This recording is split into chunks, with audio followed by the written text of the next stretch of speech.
السلام علیکم.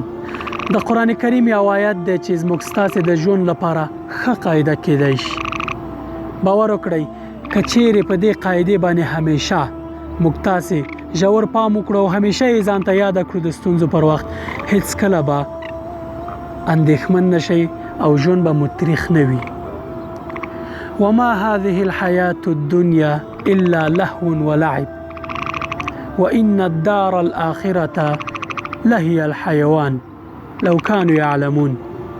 د دې دنیا ژوند څه شی دی غیر له څو شیبو ساعتېریو سرګرمیو نه هاخوا، لکن اصلي ژوند واقعي حقیقي او تلپاتې او دایمي او لا یتناهي چې نه خلاصیږي هغه ژوند آخرت دی.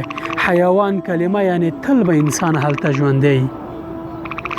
د دې آیت معنا د پیغمبر صلی الله علیه وسلم په دې دعا کې یا په دې وینا کې نغښتې ده چې همیشه به یې ویل اللهم لا عیش الا عیش الاخره.